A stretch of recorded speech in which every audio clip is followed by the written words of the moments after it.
We're officially live. Howdy. Share. Okay, I just shared it everywhere.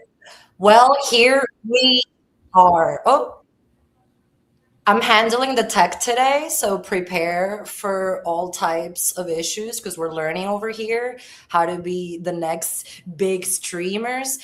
But Edu just reminded me we haven't even come back from the north since Maduro's arrest. Are you sure? I'm pretty sure we haven't even done anything, any kind of content since the year started. So, hi.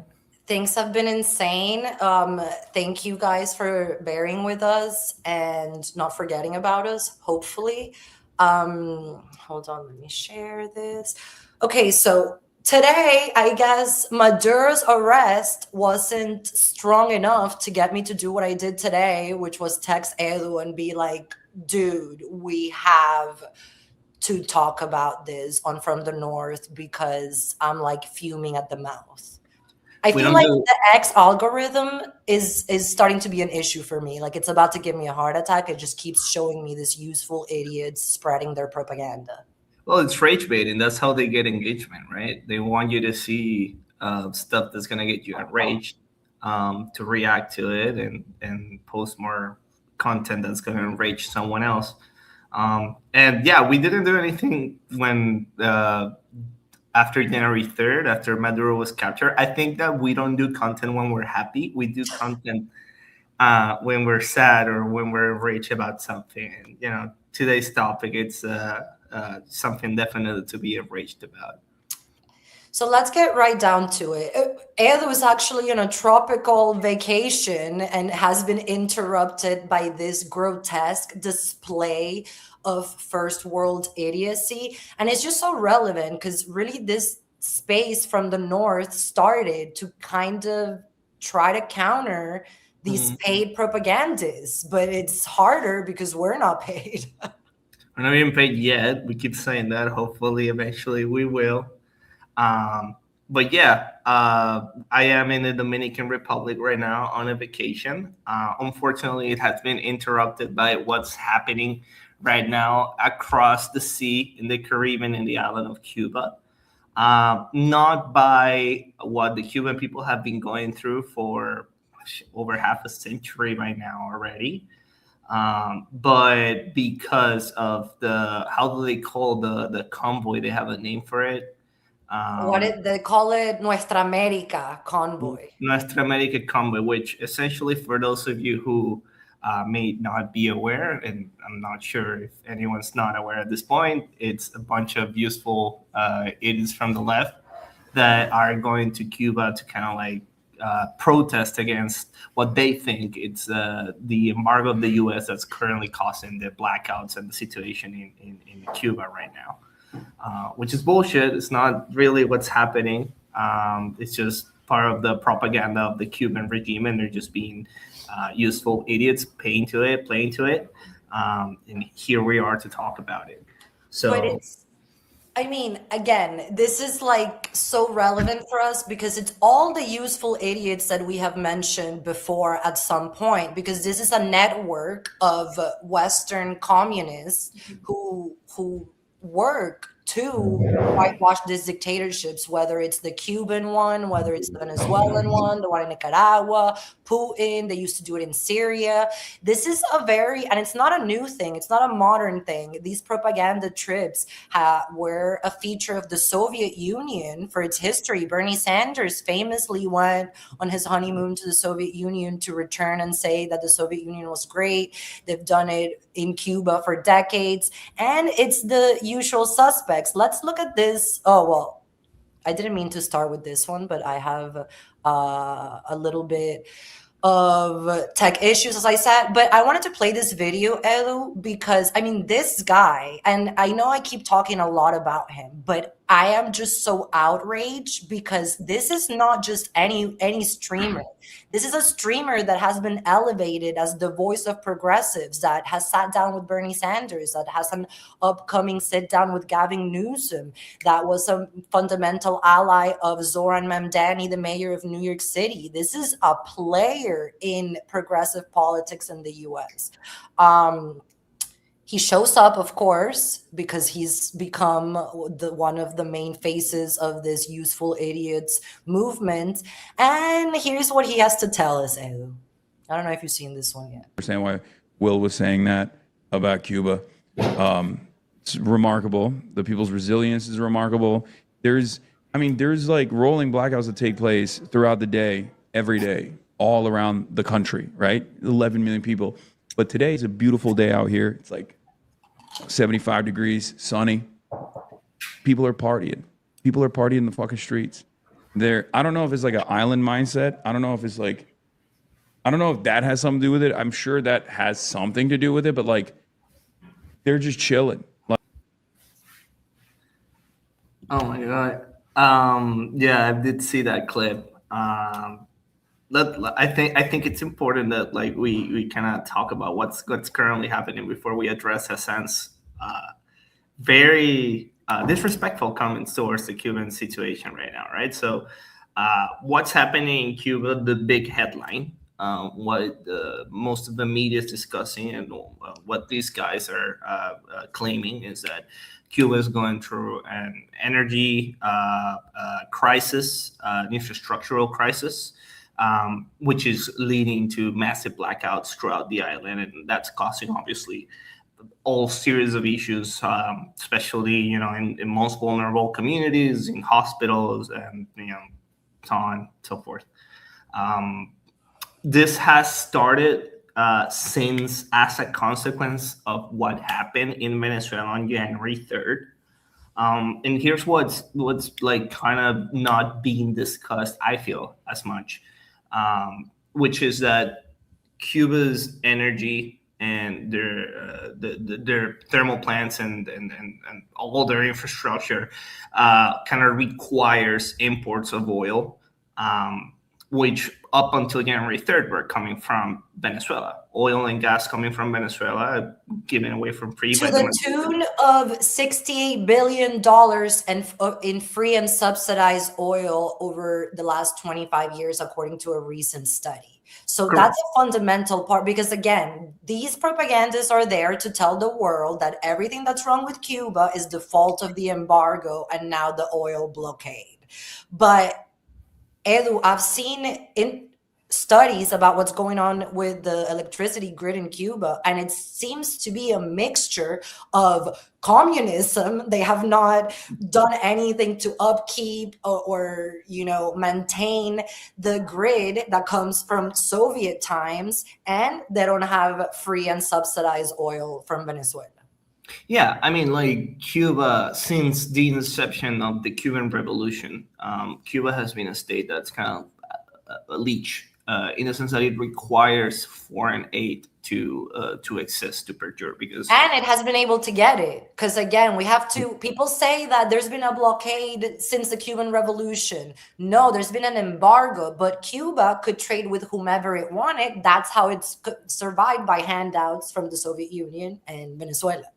Exactly, and like that's exactly the point. That's like what happened from the 60s all the way to the 90s. The way that Cuba was allowed to exist was through subsidies by the Soviet Union.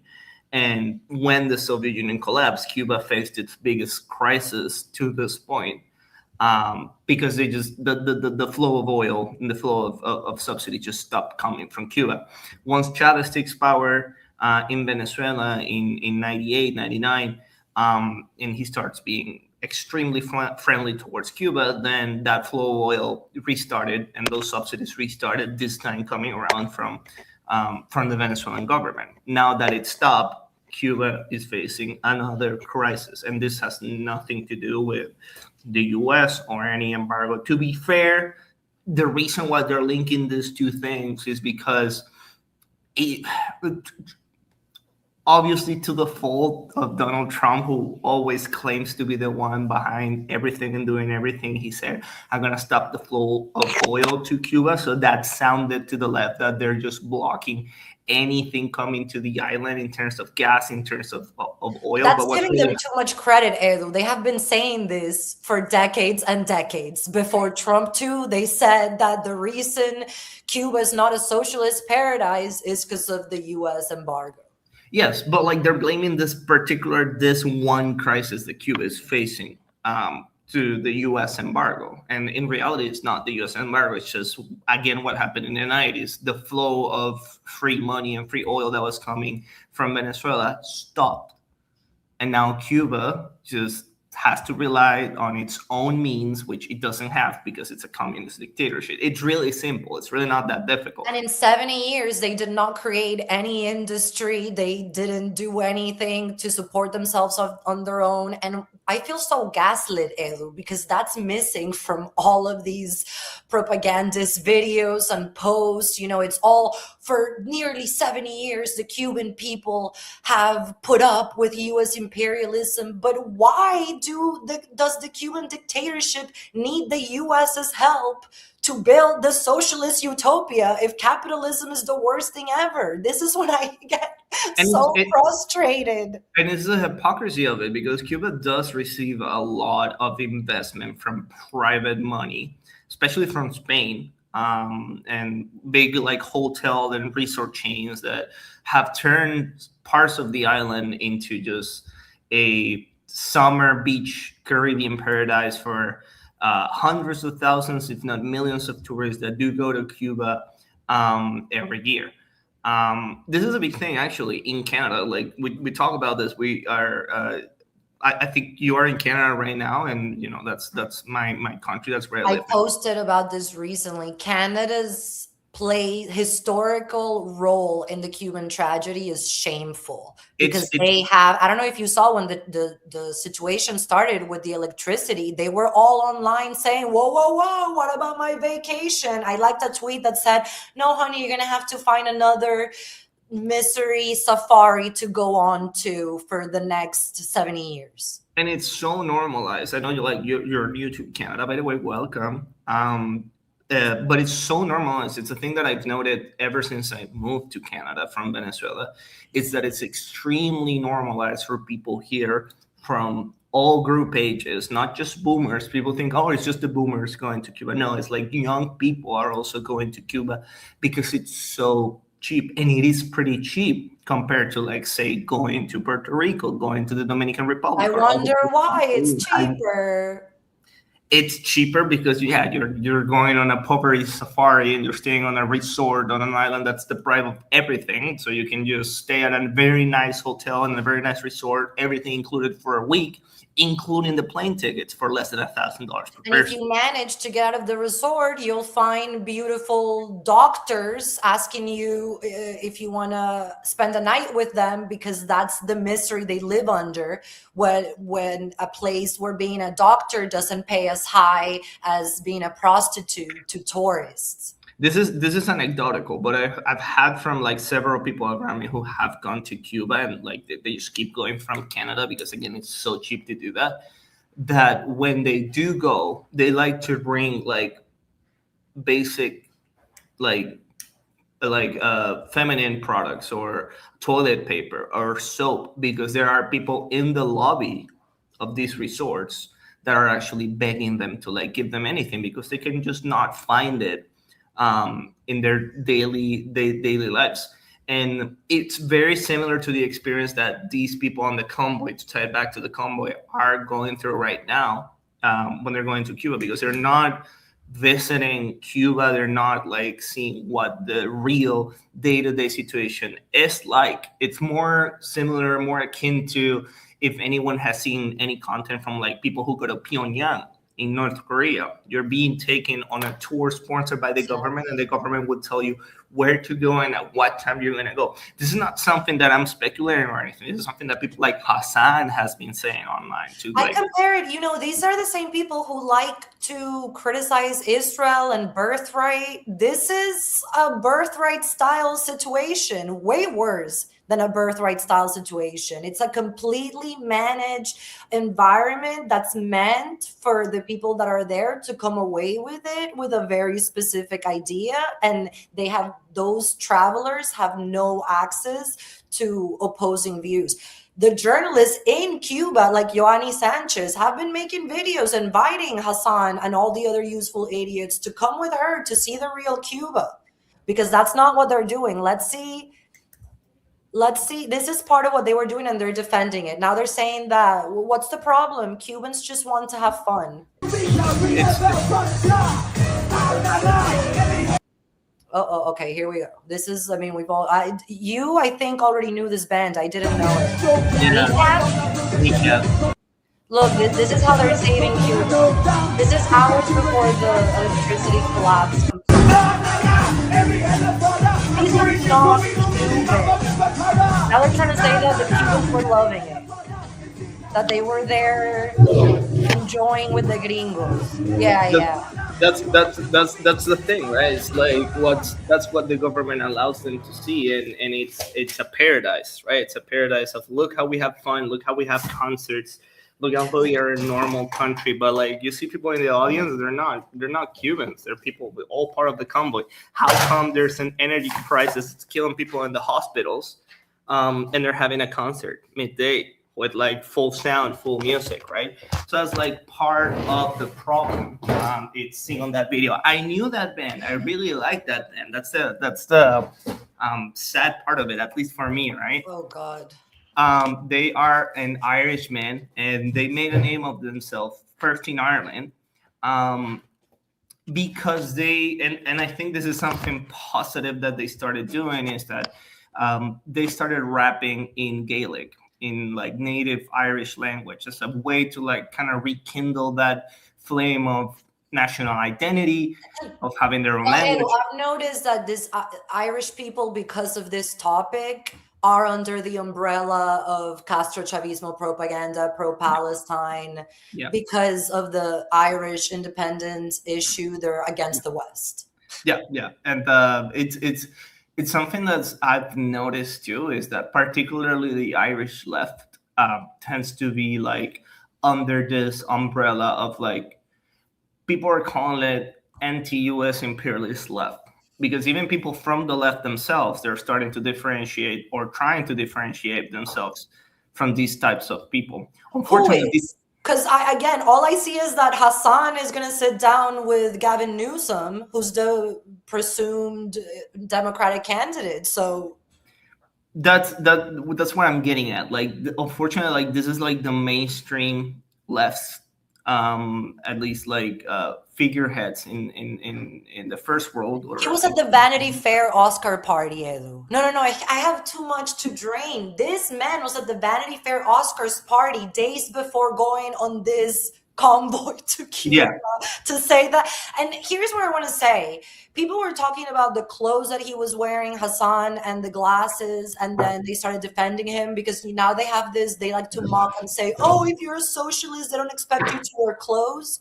Are they missing the point? Do I need to explain it? The point is that these characters like Hassan become millionaires, wealthy enough to buy glasses, Gucci glasses that I cannot afford. And then they go to Cuba to say that the US system is evil and that the Cuban system is the right one. But the guy who lives in the US can afford Gucci, Cartier, and an expensive shirt. The whole fit was so expensive. That's the point, that he profits from capitalism and then makes a living by trying to destroy Western democracy. Yeah, I mean, like, I think it's something that, like, if anything, it's kind of worn out as a point of discussion, but it is valid to bring it out every time because it's true, is that this champagne socialists who have always been there. Like, socialism tends to be a thing not of the working classes as much as they want it to be, but it tends to be a thing of the elite, right? And this is just another example of that.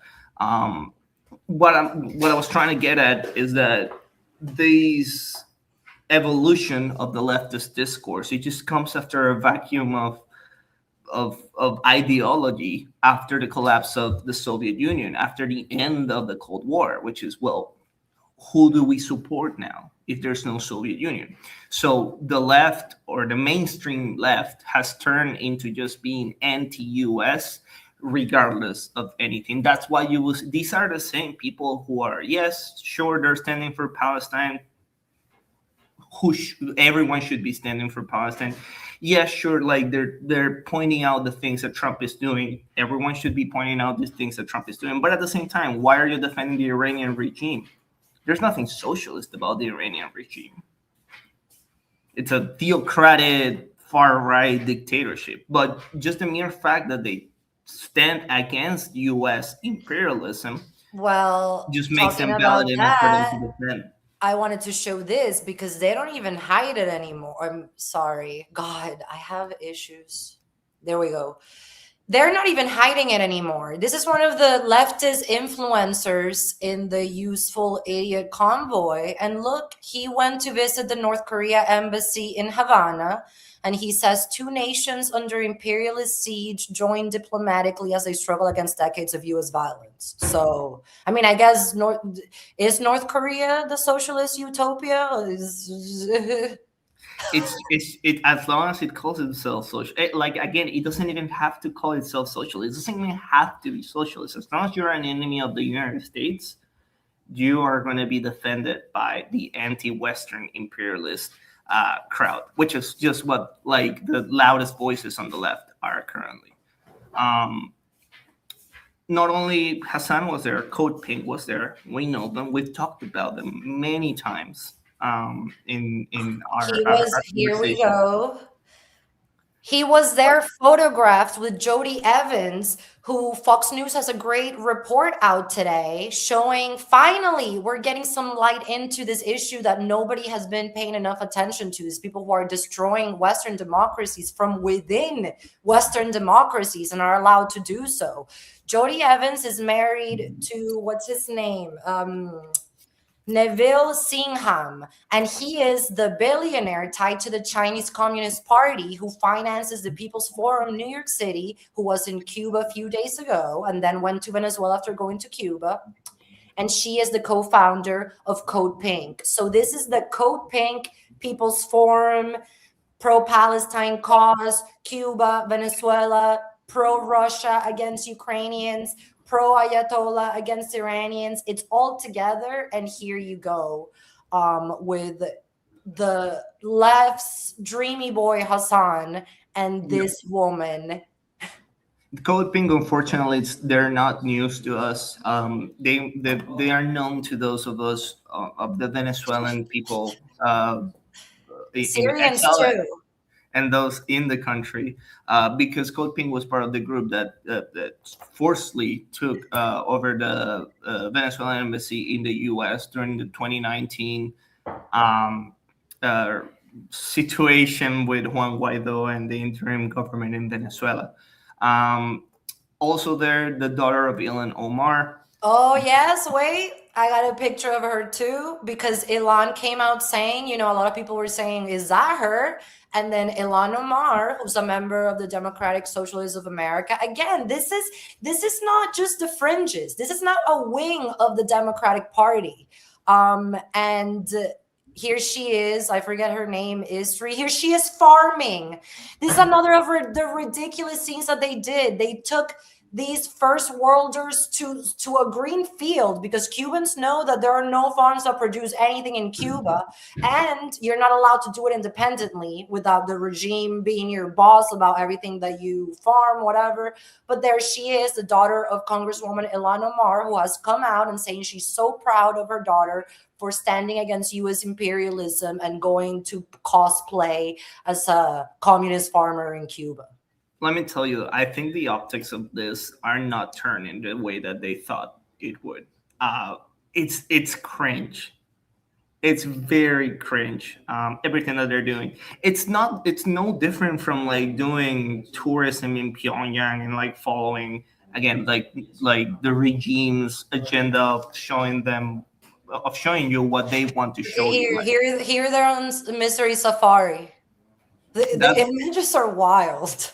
And the images that are coming out of there as well, like every image that I see is just like how are they doing this and how are they thinking that this is a good idea? But like yes, that is the state of let's call it the Western anti-US left. Look at this one. She's smoking a cig with her Che Guevara hat. Look at oh hell! It boils my blood. And then you Yes. know what I hate? That you and I know that these people, the tankies, have been telling us the CIA controls the world forever. No, the CIA allows these people to go do this and then to return to the States and become millionaires by spreading the propaganda that they learn. Oh, part of the things that they learn, Edu, they're out on Twitter now today saying that Cuba has a cure for Alzheimer's and a vaccine for cancer, but the US won't let them share it or produce it.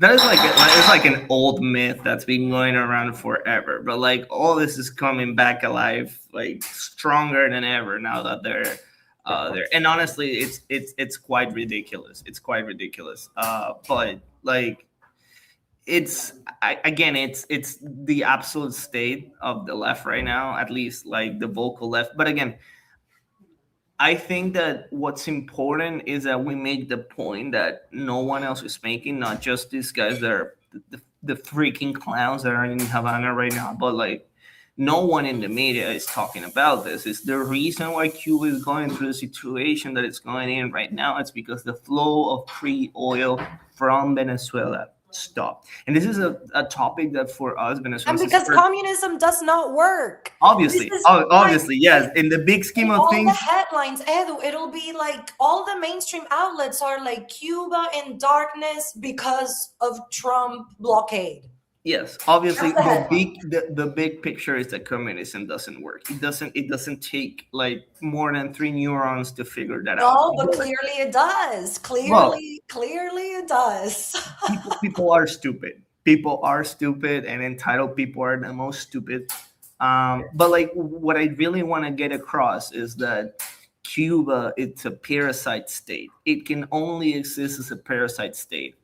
How come Venezuela was given hundreds of thousands or millions of barrels to Cuba when Venezuela themselves are still going through a humanitarian crisis? Like for any Venezuelan who sees that we're giving away millions of barrels of oil to Cuba, and we've been doing that for over a decade now, I will Mhm. say like probably over 20 years by this point, while people in Venezuela are starving, while hospitals in Venezuela are also going through the same situation that's happening in Cuba, while we're having blackouts, where we're having food rationing, where we're having water rationing, where we're having electricity rationing. Also, no one's talking about the fact that Venezuela's also struggling under very bad blackouts because socialism doesn't work, because Chavez took over the electricity company and nationalized it, and within 10 years it was destroyed, when in democratic times it was one of the best in Latin America.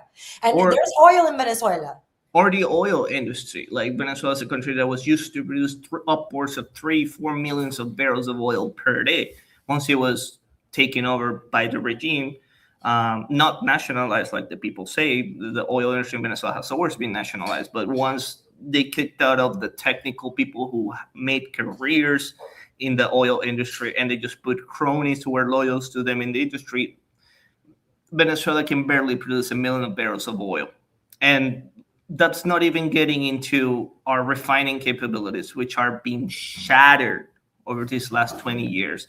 We used to produce so many products out of oil. We used to refine oil, and Venezuelan oil, it's very hard to refine. Now, speaking as a professional chemical engineer, Venezuelan oil is incredibly hard to refine, but we had the technology to do it. We were doing gasoline, we were doing asphalt, we were doing jet fuel, we were doing plastic, we were doing all of those derivatives from oil, and we were exporting them.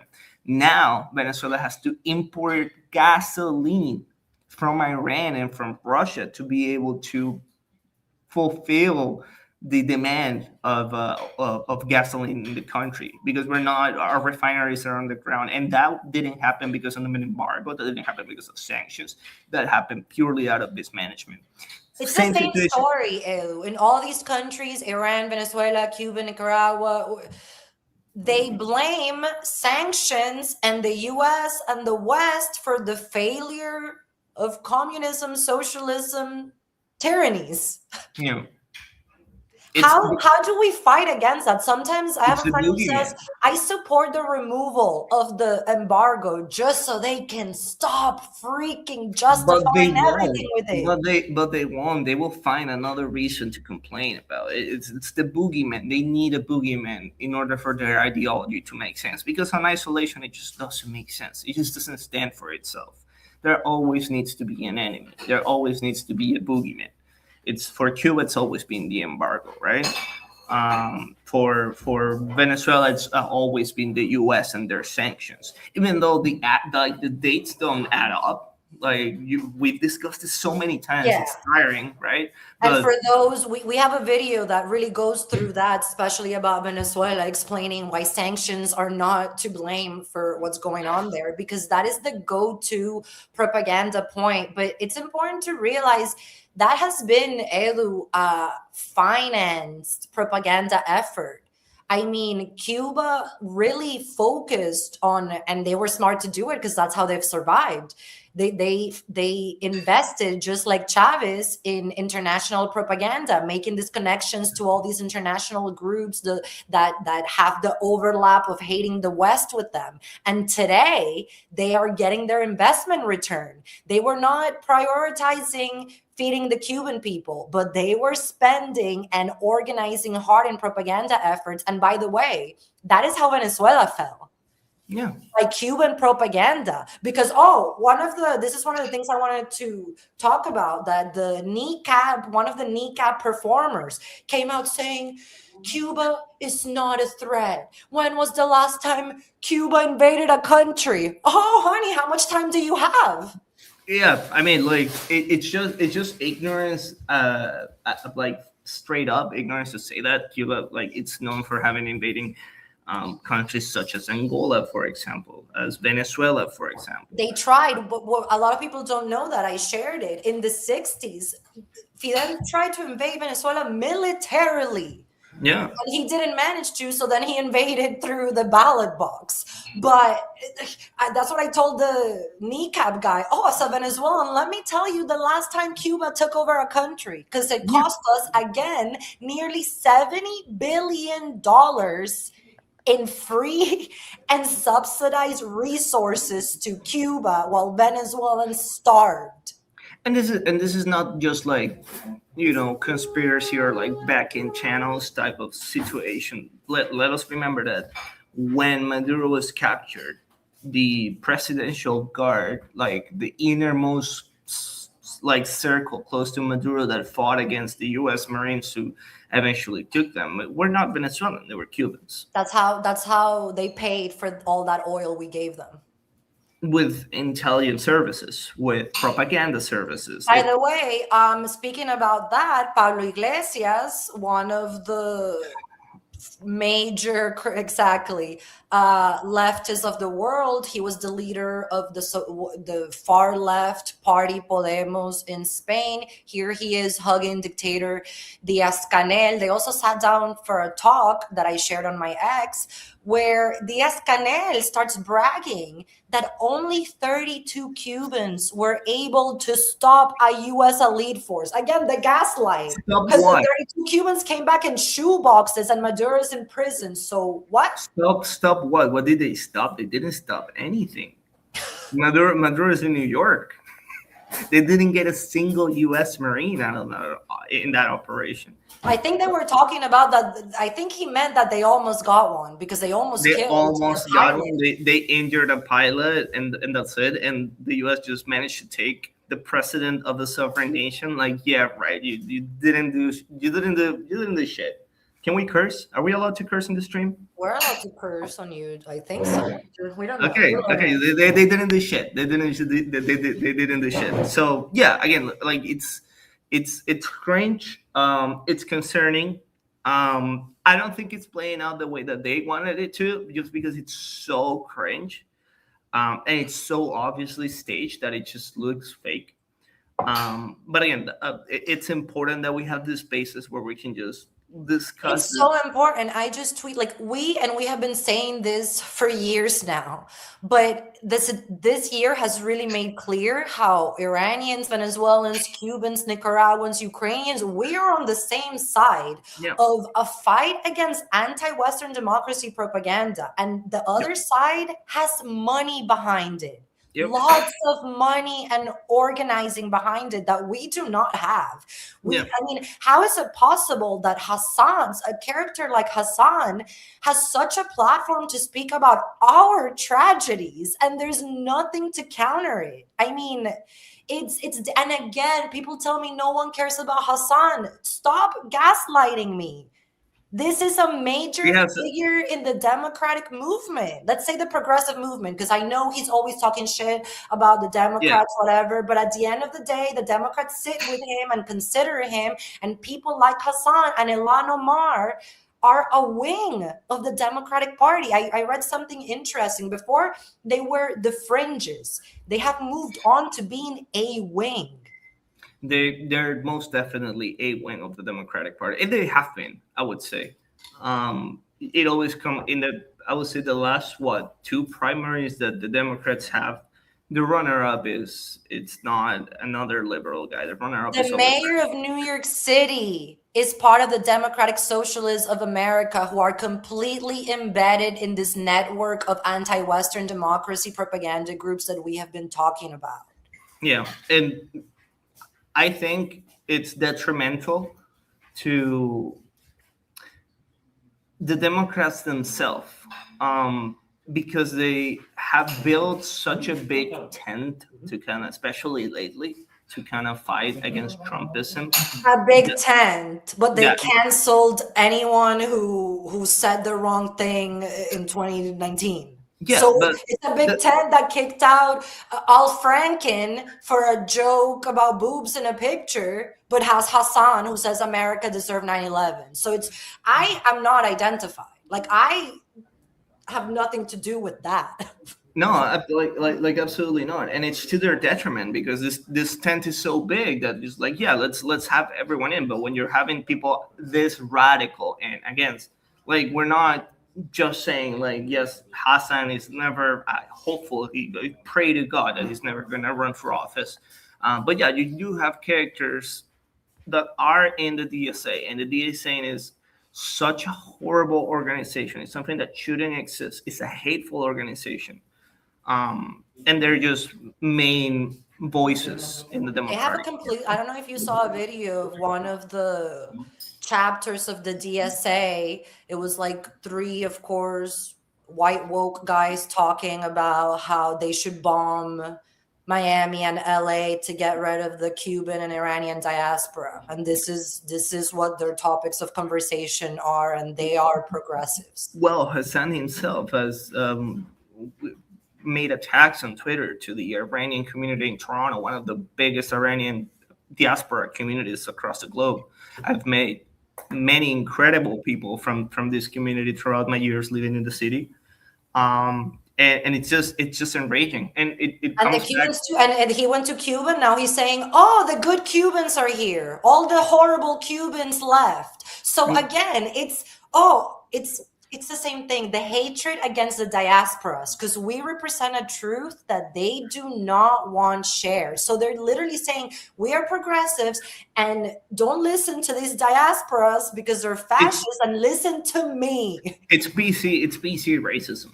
Um, Racism comes from anywhere, right? Like, we're not gonna try to hide the sun with what finger. The right, it's openly racist, but the left, it's a form of racism that enrages me a little bit more, because I would prefer if someone calls me a beaner to my face and they're trying to justify it because of my Literally. political beliefs, right? And it's not just the diaspora, right? It's the way that they treat people who are still living in those situations in Cuba, in Venezuela, in Iran as like noble savages who are not capable of understanding the political Right. reality That's that the they're first living through. video I played of Hassan. It's the best example of that. He's like, "Oh, they have nothing, but they're in the streets partying because they got island Yeah, vibes." yeah. They're not partying, Hassan. It's Again, the journalist Yoani Sanchez has, oh, I really recommend following her. She has been posting great things like the electricity that they use for their little stupid concert and their little conference with the dictator could have lit up her neighborhood for hours. She said something like, "We are not your ideological safari. Go back home. We're suffering here." Yeah. It's dehumanizing. Like, it's dehumanizing regardless of if they're talking about the diaspora and they're just calling us all kinds of slurs It's like true. gusanos or It's whatever. both dehumanizing in different ways. It's dehumanizing in different ways, but at the end of the day, it's always dehumanizing, and it's very racist. It's obviously racist, but they frame it in a PC way that makes it so it's all right to say it. Right, because they're To their fascists, because their audience. grandparents were slave owners. Again, Yeah. the same thing they tell Venezuelans and Iranians. So disrespectful, because it goes to show like, oh, so you think like our countries are so backwards that my grandfather had slaves? It's ridiculous. Or when when the people in the ground, they say like, hey, we don't like this and hear me out, it's always very condescending. It's like, well, you don't really understand. Right. How many times have we been told over social media or in person by someone who's on the left that we don't understand the political situation of our own country, right? They just read about Venezuela or Iran or Cuba last week on Wikipedia, and they think that because they're from the first world, because they're more developed, because they're not savages like us, they have a brighter or more wider understanding of our political situation, right? I hate that tweet that you're just showing. Well, I think it's relevant for you're talking about the noble savages. Look at this. This is one of the useful idiots. He says, with Havana plunged into total darkness, there is a strange beauty and resilience to now being able to see all the stars shine down. It's And a Cuban in Cuba replies, I wake up, I don't have electricity since yesterday. The first thing I see is a lefty romanticizing the blackout in my country while the things in my freezer are going bad. They are truly evil. sorry. I'm again, like I said, I'm on vacation, so one of my friends is just here reading a book, and he heard you reading that tweet out loud. He just rolled his eyes like twice, like to the back of his head, because he's Venezuelan. He understands, right? So yeah, it's Noble savages. The Cubans are happy on the streets in darkness looking at the stars. and like let's like not forget that earlier this year, when like this situation, the blackouts really got bad in Cuba, the Cuban people were out protesting, and they were not protesting the embargo. They were protesting their own That's government another because thing they that know. frustrates me, Edu. That's a huge part of the gaslight. They keep saying Mhm. the protests are against the blockade. They're not. They're obviously against the regime, and they're being repressed by the regime. If the protests Mind were you, I've shared exactly. While these propagandists are there in Cuba, the regime continues going after any Cuban that tries to do what we're doing, what Hassan does for a living and became rich doing, talking to a camera, expressing themselves. If you do that in Cuba, you get a knock on the door saying you got to go to court. Now you have a case against you. I've shared a bunch of those videos that's happening right now. None of these people care to talk about journalists based in, not even journalists, they're just young people. The guys from El Cuartico, two guys who were with a chalkboard doing informational videos. They've been disappeared. No, oh, actually, Hassan replied to me, by the way, before all of this.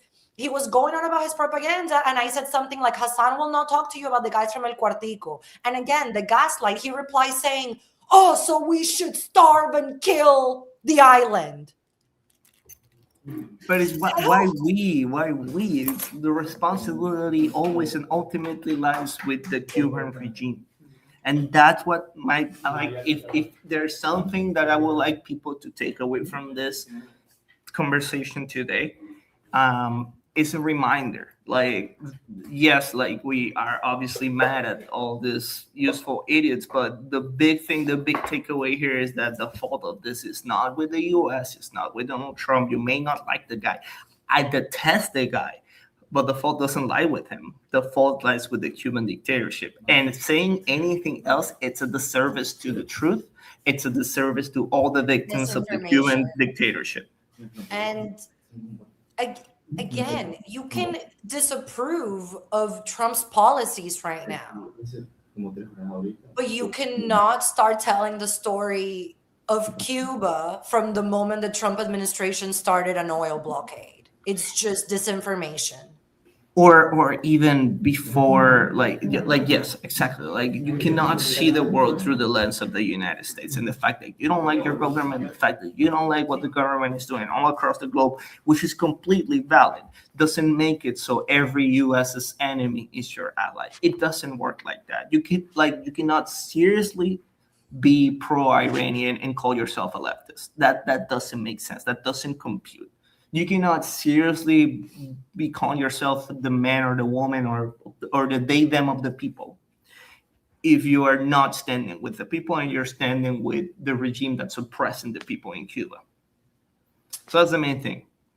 Let's point towards the real culprit here, which is the Cuban And I dictatorship. also wanted to highlight Edu because a lot of people, and even people who aren't these useful idiots, don't realize the danger Cuba faces and what they have done to our region. I think they are the most harmful modern dictatorship in our hemisphere. They are the most harmful system to our hemisphere in modern history. Absolutely. But because of this propaganda campaign of nearly 70 years, people don't know what Cuba has done. What has Cuba ever done? We talked a little bit about it in this episode. We Venezuelans can tell you what the Castro regime has done. Nicaraguans can tell you what the Castro regime has done. Yes, and it's, I think the regime faces an existential crisis now after their biggest colony, and let's call it like that, a colony, Venezuela, has fallen. And they're not having free oil and free subsidies anymore. So they're facing an existential crisis. And again, as much as I disapprove of the Trump administration, as much as I disapprove of many or most of the things that they're doing, I think that efforts, if they are real, to achieve a regime change in Cuba are possible. And that's what the Cuban people want. And that's what the Cuban people want. And it's not just the diaspora. They are on Twitter posting videos saying that. Well, I mean, to anyone's surprise, is like how many months were they saying that, oh my God, the U.S. is going after Venezuela and they're going to kill millions of Venezuelans. Totally. Turns out they killed more Cubans than Venezuelans taking out Maduro. So I hope the same happens for Nicaragua. I hope the same thing happens for Cuba. And that we get a regime free of the communist party. It's the same concept as Venezuelan Iranians, now they're going against the Cuban diaspora because they're asking for help and for something to be done.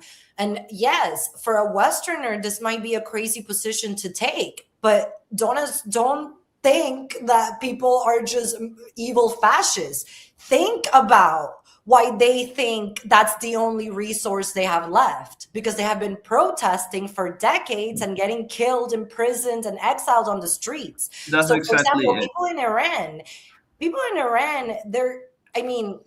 because you have the added religious and ethnic aspect, I think they are the most oppressed out of these three. I mean, it depends how the Cuban people were more economically oppressed, perhaps, but I think Iranians have really shown that they have nothing to lose. And that's why they continue to go out into the streets to protest, knowing that we're killing them.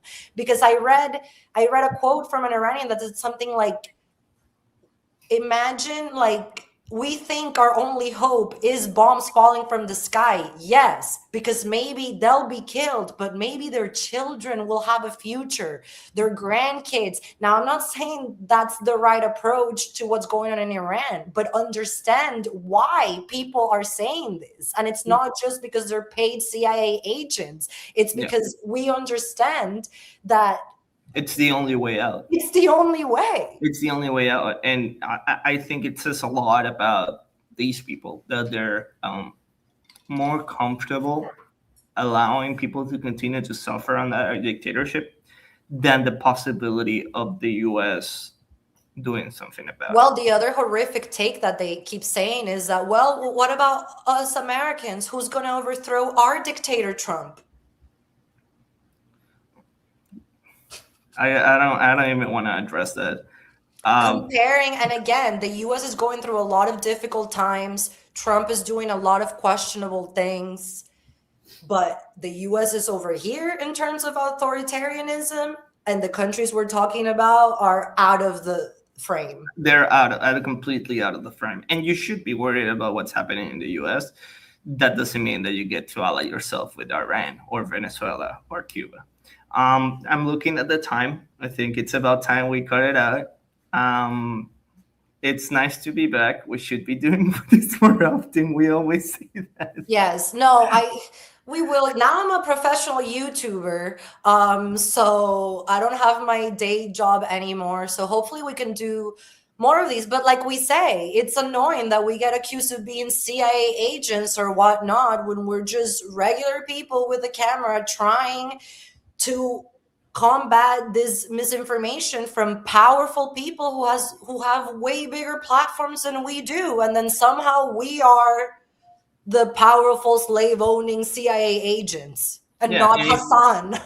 And if you are from the CIA and you're watching and you want to pay for us to say what we say, then yeah, by all means, my contact information is down below. So again, thank you, and like let's do this more often. It was nice talking to you, and I'll go back to my vacation. Oh yes, well we gotta say like, subscribe, share, etc. Look That's at what you, the influencers do. professional YouTuber. All right, bye guys. Thank Bye you. bye.